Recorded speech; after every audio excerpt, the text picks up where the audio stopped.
안녕하세요, 지메입니다. 법원에서도 제발 이러지 좀 않았으면 좋겠습니다. 왜 이러는지 참 이런 거 보면 좀 한숨이 나옵니다. 자, 포천시에 있는 아파트입니다. 전용이 21평형 아파트인데, 자, 불허가가 되었던 흔적이 있습니다. 자, 어떤 불허가일까요? 내용을 살펴보도록 하겠습니다. 감정평가 금액은 1억 4,500만 원입니다. 자, 왜 불허가가 되었는지를 살펴보려면 이때 왜 불허가가 되었는지 한번 추측을 해봐야 되는데, 2021년 2월 10일 날 낙찰이 되었습니다. 2021년 2월 10일. 그리고 불허가는 일주일 이내에 결정이 되는데, 이때 무슨 일이 있었는지 한번 살펴볼게요. 2021년 2월 10일 문건 송달 내역을 보도록 하겠습니다. 자, 문건 송달 내역을 보시면 2021년 2월 바로 이때입니다. 이때 2월 달에 뭐 특별한 아무것도 없는데, 그 이후에 뭐가 발송이 되었나요? 임차인 통지서가 발송이 되었습니다. 임차인 통지서가 왜 이때 발송이 되었지? 라고 해서 다시 위를 살펴봤습니다. 이때 임차인 여기 있는데 더 위로 봤습니다. 자, 봐보세요. 위에 쭉 보시면 제일 먼저 나와있던 임차인 여기입니다. 여기 첫 번째 여기입니다. 임차인 통지서 발송 뭐가 되나요? 주소 불명입니다. 주소 불명. 그 다음에 한 번 더 일주일 후에 임차인 통지서 발송했는데 어떻게 되나요? 송달 간주로 처리해버렸습니다. 송달 간주로.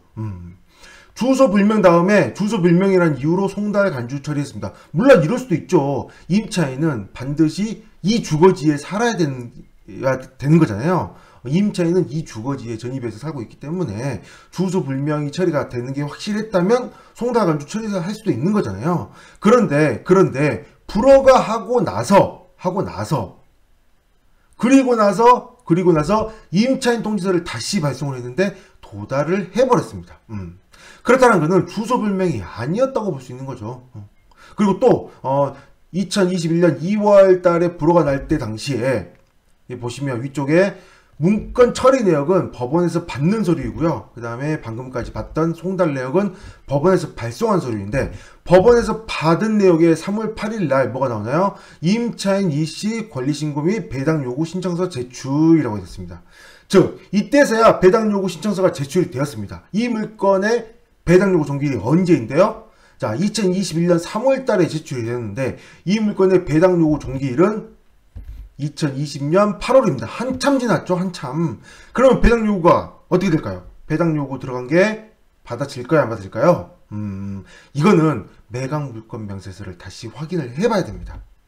왜 그러냐면, 이런 생각을 할 수 있습니다. 매각 물건 명세서라는 거는 첫 경매기일, 자, 12월 2일 처음이잖아요. 이때부터 역산해서 일주일 전, 7일 전에 첫 매각 물건 명세서가 나옵니다. 이때 매각 물건 명세서가 나왔고, 그 다음에 두 번째 경매 이때 변경이 돼서 변경이 돼서 의미가 없었겠지만 다시 2차의 경매가 나오면 여기 다시 또 2월 10일부터 역산해서 7일 전에 다시 이 두 번째 매각 물건 명세서가 나올 겁니다. 근데 이 사이에 변경 사항이 없다면 이 매각 물건 명세서를 그대로 다시 씁니다. 다시 그대로 쓰는데, 다시 또 3차, 이번 불허가 받고 다시 3차가 진행을 했잖아요.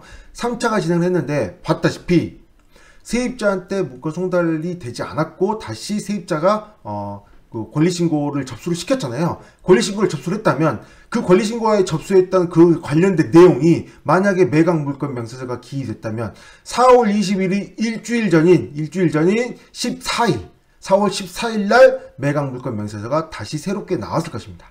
이때 매각 물건 명세서를 다시 살펴봐야 됩니다.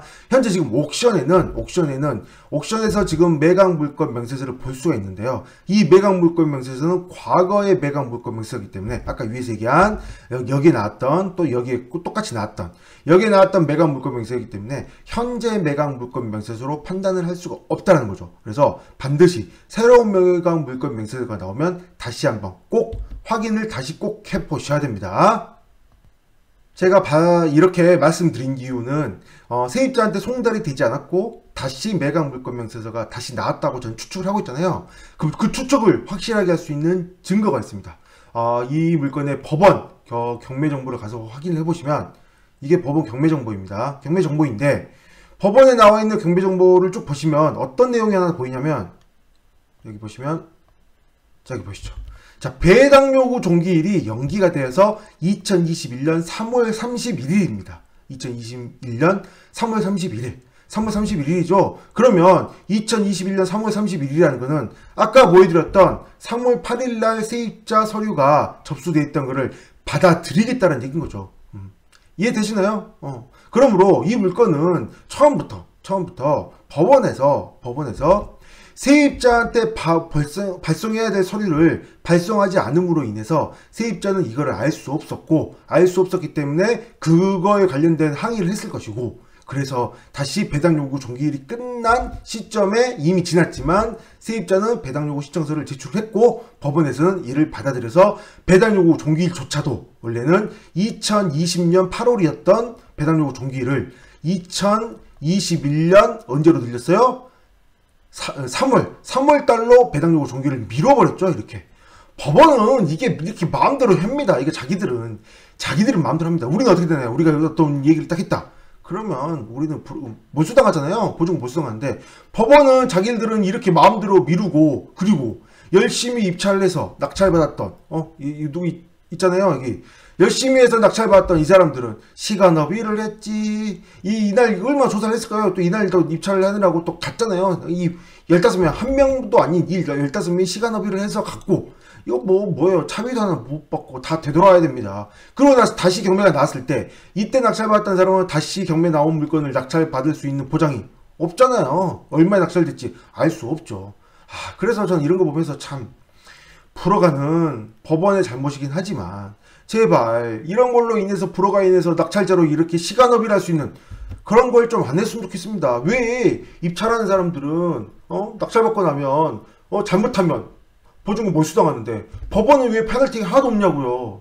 참 이건 전 참 그렇다는 생각합니다. 어쨌든 이 물건의 불허가 된 이유는 어떤 이유인지 아시겠죠? 그리고 반드시 매각 물건 명세서를 다시 확인을 해봐야 됩니다. 그런데 참 이런 생각이 듭니다. 자, 잘 보세요.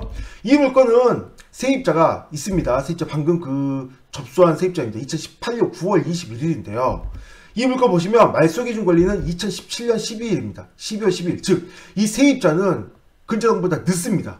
늦기 때문에 대항력이 당연히 없습니다. 그러니까 아무리 불허가 어쨌든 해도 사실은 세입자는 그냥 이 낙찰 금액으로 그냥 이어도 문제가 없거든요. 그냥 배당받으면 되거든요. 그런데 굳이 이렇게 불허가를 해야 될까 좀 싶네요.